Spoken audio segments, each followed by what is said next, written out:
Hello, boys and girls. Welcome to Trench's Bedtime Stories. Tonight's story is the special dinner and music. You may or may not know it, but I'm very fond of music. I sing in a chorus, my church's praise team, and I've sung in more than a few quartets as well. Jen, my wife, loves to hear me sing and tries to make all my performances to show her support. The kind of music we're going to be talking about today is the type that Jen is not particularly happy about. This story took place in springtime. At work, I joined some of my fellow IT folk at our favorite little Mexican restaurant.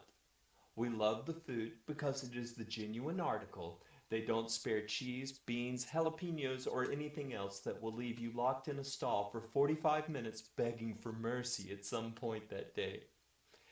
And that would be the setting for our music, boys and girls. Yes, within an hour of returning to the office, I was making loud music in my cube.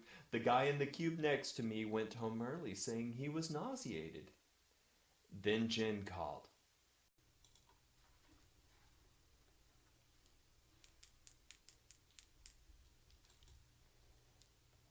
Hello?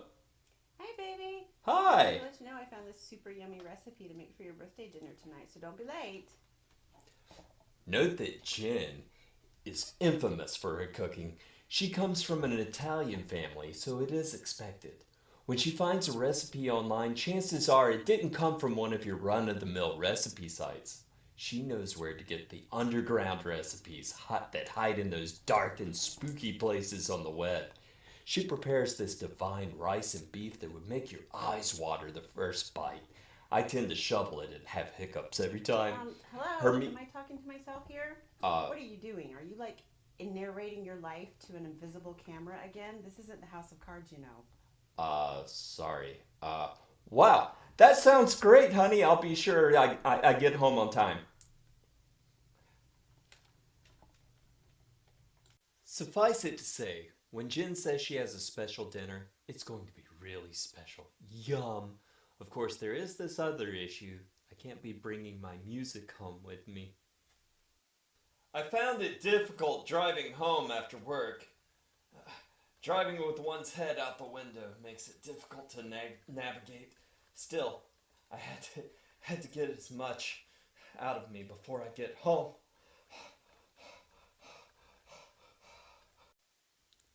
Upon my arrival, she blindfolded me. Oh, this is going to be a good dinner. I thought it was all gone, but there was no doubt. A grand finale was left. It was building to an unprecedented crescendo. How was I going to cover this? She seated me at the table, placed a dinner napkin in my lap. As she sat me down, I hear the beginning of Pink Floyd's Mother playing in the distance. Oh no, that's my mom calling. I left my phone in my office. I'll only be a minute. You better not take off that blindfold. Here's my chance. I can clear it all without her ever knowing. I have muted this section for the more sensitive viewers. To begin with, I lean to the left.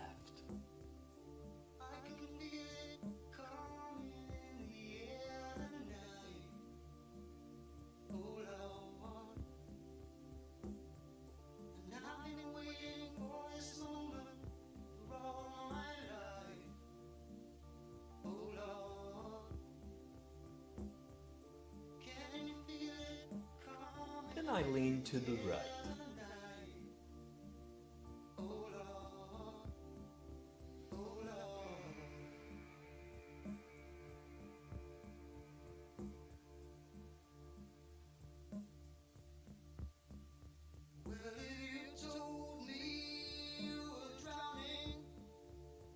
Then I lean to the left again.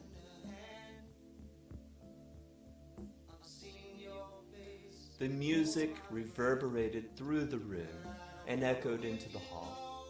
Thankfully, this was inaudible from her office, particularly while talking to her mother. Following this, I waved the offending odor with my napkin. She would obviously be coming behind me, so perhaps she wouldn't catch a whiff. Shortly after this, she returned to the room and reached for my blindfold.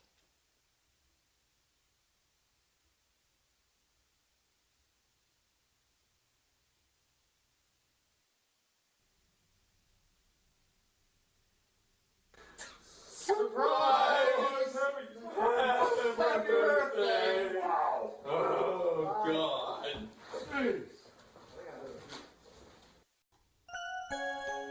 This has been another episode of Trench's Bedtime Stories.